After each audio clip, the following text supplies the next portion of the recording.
Sireli hokebordaylar, hareket Sireli paregamlar.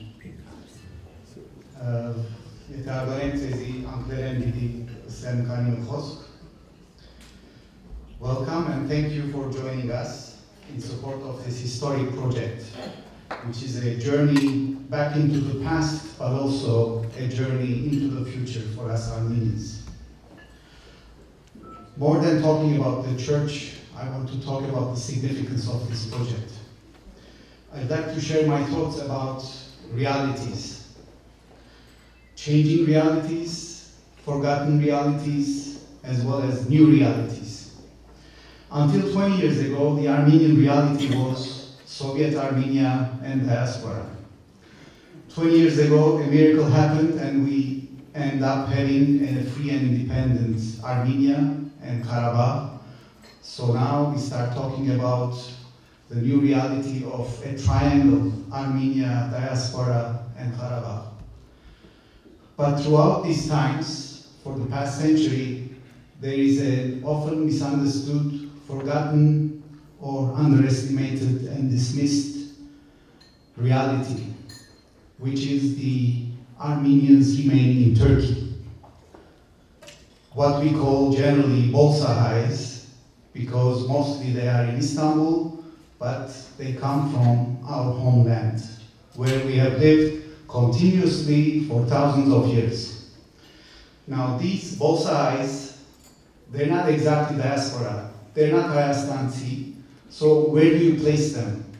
Where do you place them in that triangle? How do you define them? I may suggest that Bolsahais, or Armenians remaining in Turkey, are in the middle of that triangle, in the heart of that triangle. These Armenians, despite the hardships, the pain and grief caused by the Turkish government and the harassment or discrimination by most of the Turkish people, they have survived, they have persevered, they have preserved their identity, and at least in Bolis, they have maintained the huge legacy left behind from our people after 1915. They still maintain 2 hospitals, more than 30 churches, and 19 schools, and so on, so on. But of course, we have lost what we had in our homeland, more than 2,500 churches that existed before 1915. And there are maybe 4 or 5 of them left now.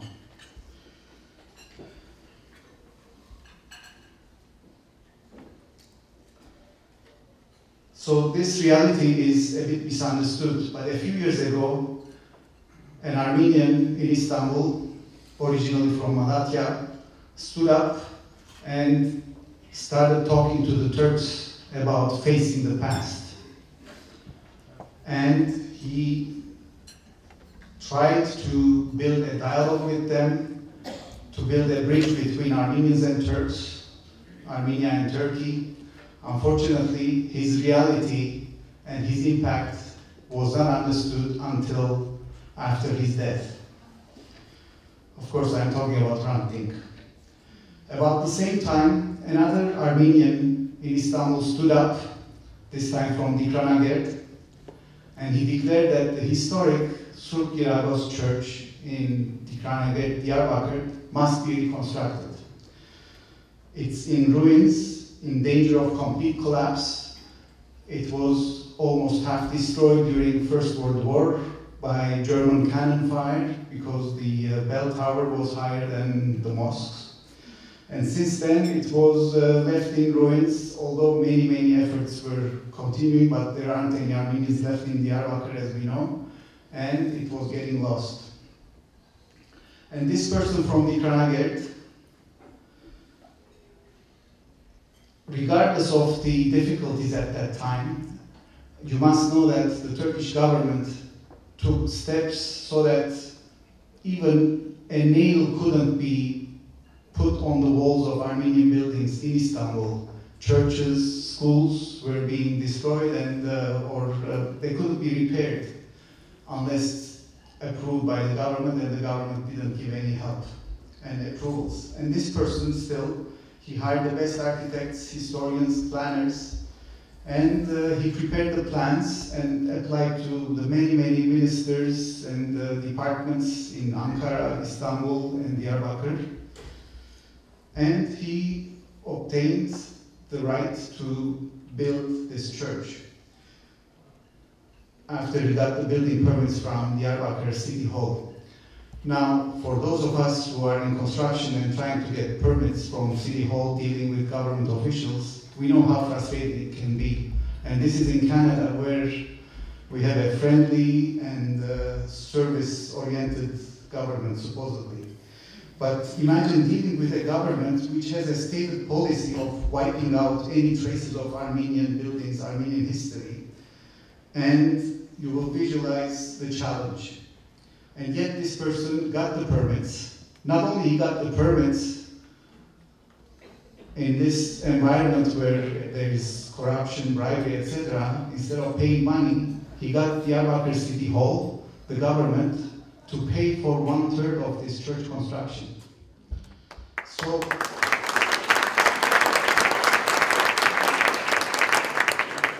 So non-Armenians are paying more than 1/3 of this budget. Now, what is more significant, this person got hold of more than 200 deeds of lands and properties belonging to this church from before 1915, and he hired lawyers, and one by one, these deeds, these properties are being reclaimed back onto the church's ownership, to Armenian Patriarchate's ownership.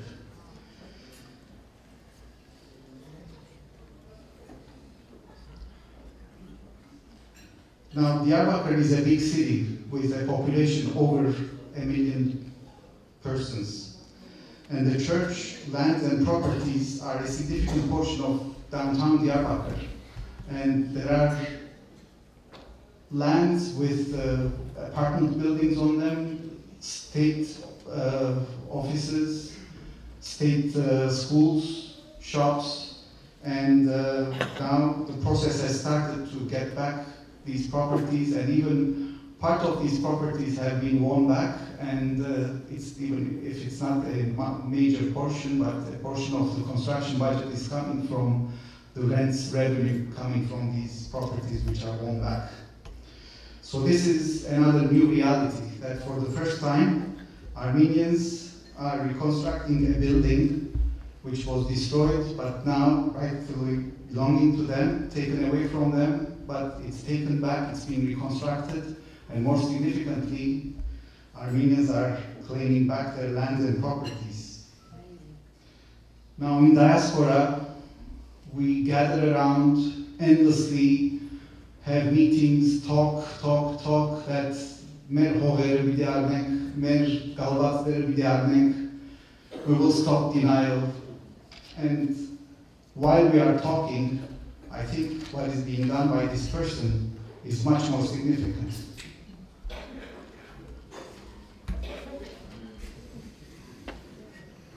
Now, this person is Varkez Ergün Ayık, and he is here among us tonight.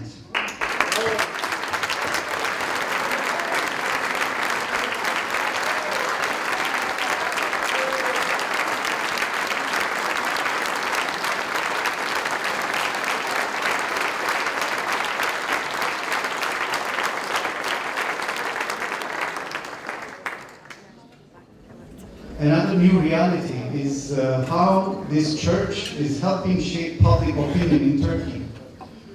Through friends' connections in Turkish media, this church is in the limelight. It's a first. And whoever comes and sees this church, be it Kurdish or Turkish, the first question they ask is, wow, such a big church, but where are the people of this church? As Sepazan Hayr explains to us, this church had a capacity of 3,000 people. And before holidays, before Donagan Orer, it would get so crowded that people would come the night before in order to reserve space in this church. And where are all these people? It's not only us asking now, the Turks and Kurds are asking these questions. And these questions are leading to understanding why the Turkish government keeps denying the past, its own history. So this church is important from that point of view. Now there is an ever-increasing number of Turks who demand that the state come clean about the past. And especially the Kurds have now developed a guilty conscience, and they are ever more conscious of the past evil deeds that they were instruments of the government. And this year, April 24, was commemorated in Diyarbakir by non-Armenians. One other reality is the recent emergence of hidden Armenians. Many people with Turkish names recently, they come forward and declare that they want to turn to their roots, to their Armenian roots. Some of these people will be baptized by Spazan Hayr when this church is completed later this year, and they will become Armenians again. We Armenians are few in numbers, and Bolsa Hayr are even fewer. But by wisely engaging our liberal-minded friends in Turkey, the Turks and Kurds, now we have the power to make things happen with lawyers, with builders, with the media and the academia. Now it's time to make use of this opportunity, and Bolsa Hayr are the connection for this opportunity. No matter how much the diaspora leaders or even Armenian leaders try from outside, things can be done effectively from inside, like Farkes Ayep is doing. And this is the most important new reality. We owe it to Armenians like him to preserve our past history and to protect our future rights. Before inviting Barkes to give us an update on the church reconstruction project, I would like to thank all of you again for your support. And as you have noticed, we have placed little envelopes on your tables. They are little envelopes, but you can put many zeros in them, as long as you put a number before the zeros. I would like to thank the Toronto chapter of the Surp Giragos Church Reconstruction Committee members, Murat Nishan, Tilly and Aram Ishnar, Sımpat Dermen, Irma Evran, Jerry Aznavurian, Lydia Sungur and Nadia Prutoğlu, and countless other volunteers who helped organize this event. And now I would like to invite Dr. Sarah.